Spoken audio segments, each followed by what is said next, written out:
Mes chers compatriotes, les Camerounais de bonne foi, indépendamment des bords politiques et de toutes autres sensibilités, les observateurs étrangers sérieux, les partenaires bilatéraux et multilatéraux véritablement soucieux du devenir du peuple camerounais et non de la survie d'un régime illégal et illégitime, peuvent constater que notre pays n'est plus gouverné depuis un bon moment déjà. Le navire Cameroun est sans commandant de bord et vogue au gré des flots. Du fait de cette triste réalité, notre pays est devenu un champ d'horreur.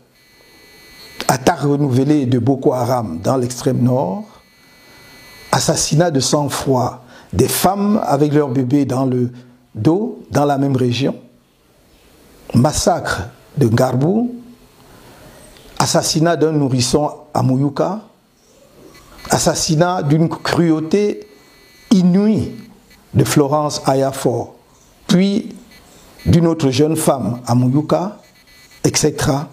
Le tout sans une réponse adéquate de l'État.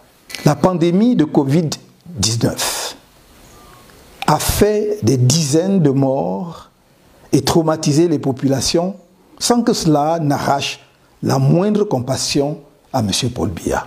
Comme avec la préparation foireuse de la CAD 2019, la gestion de cette pandémie qui étrangle plusieurs secteurs de l'économie nationale dans l'indifférence du gouvernement a, une fois de plus, étalé l'incurie managériale de son régime. Les scandales financiers qui entachent la gestion de cette pandémie confirment que le Cameroun est devenu une kleptocratie. Et à ce tableau peu flatteur est venu s'ajouter, ces derniers temps, le spectacle burlesque d'acteurs éclectiques qui rappellent des organisations criminelles mafieuses. Ce vaudeville ne peut faire rire, car il étale au grand jour l'effondrement du pays. Il n'y a plus d'État, il n'y a plus que des états d'âme. La situation économique générale du pays montre que l'État est en quasi-faillite, en dépit des incantations officielles. Les personnels de l'État, les prestataires de services publics et les créanciers bilatéraux et multilatéraux de l'État subissent durement cette réalité que le régime tente vainement de dissimuler. Le climat social est vicié par l'expansion de l'extrême pauvreté, le tribalisme d'État, le chômage de masse, l'institutionnalisation des injustices, le recours abusif à la violence d'État, l'arrogance et le mépris des responsables publics envers les citoyens. M. Biya gouverne le Cameroun par le mépris et la terreur depuis près de 40 ans. Il a détourné les résultats du scrutin présidentiel du 7 octobre 2018 et a cru pouvoir obtenir sa reconnaissance en torturant et en jetant en prison des centaines de citoyens qui manifestaient pacifiquement contre ce hold-up électoral. Mes chers compatriotes, dans mon appel à la mobilisation générale et à la vigilance du 1er juin 2020, je vous invitais à vous tenir prêts pour qu'ensemble et pacifiquement, nous disions non au régime illégal et illégitime de M. Paul Biya. Si jamais le processus conduisant au scrutin régional était lancé sans la réunion préalable des deux exigences suivantes. La résolution de la crise anglophone par la mise en place d'un cessez-le-feu et l'ouverture d'un vrai dialogue politique national inclusif. La réforme consensuelle du système électoral actuel, dont tout le monde reconnaît désormais qu'il garantit les fraudes électorales massives, conduisant à la désignation de dirigeants illégitimes, et constitue dès lors la principale cause des tensions électorales et des crises post-électorales dans notre pays. De toutes parts, on appelle à ce dialogue inclusif pour régler de façon durable le conflit armé qui empêche la tenue d'élections libres, participatives et transparentes dans le nord-ouest et le sud-ouest. De toutes parts, au Cameroun comme à l'extérieur, cette réforme consensuelle du système électoral est demandée afin de conjurer le piteux spectacle offert au monde lors du scrutin présidentiel de 2018. Au regard de cette situation, organiser des élections régionales ou toute autre élection politique dans ces conditions ne serait rien moins qu'un mépris supplémentaire des préoccupations constantes des Camerounais et des suggestions réitérées des partenaires internationaux de notre pays.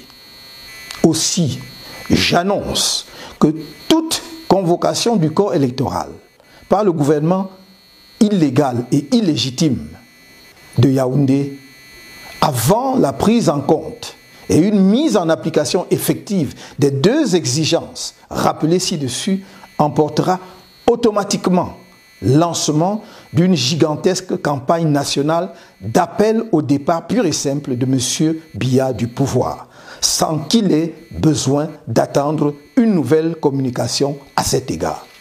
Le peuple camerounais n'entend plus être l'otage d'un homme et de son régime. M. Paul Biya ne voit dans le pouvoir qu'une aubaine lui permettant de s'occuper de sa propre personne et d'une cohorte d'obligés sans foi ni loi. Camerounaises, Camerounais, notre combat face à la dictature du régime en place s'achemine vers sa phase critique. Sachez que, malgré le caractère essentiellement pacifique de notre lutte pour la liberté et le développement de notre pays, le régime va, une fois de plus, recourir à la terreur et à la barbarie judiciaire.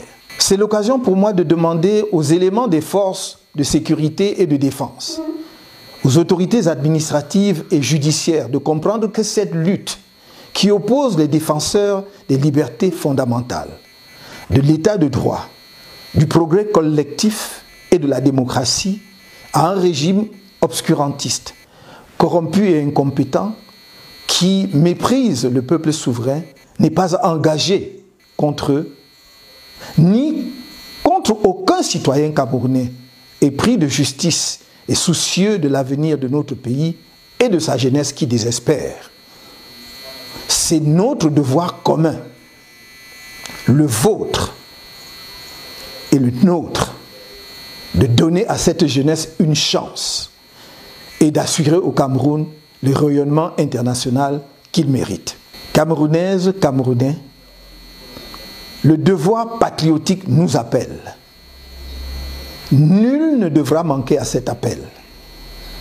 Nous devons faire preuve de détermination et de courage, tout comme nous devons faire preuve de discipline, de responsabilité et de solidarité dans cette dernière phase du combat pour la démocratie, le respect de la dignité humaine et le progrès partagé.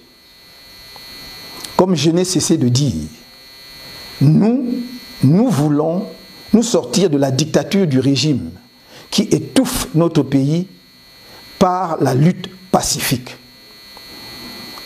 Dans cette lutte décisive, la violence ne pourrait donc être que le fait de M. Paul Biya et de son régime, et il en porterait l'entière responsabilité.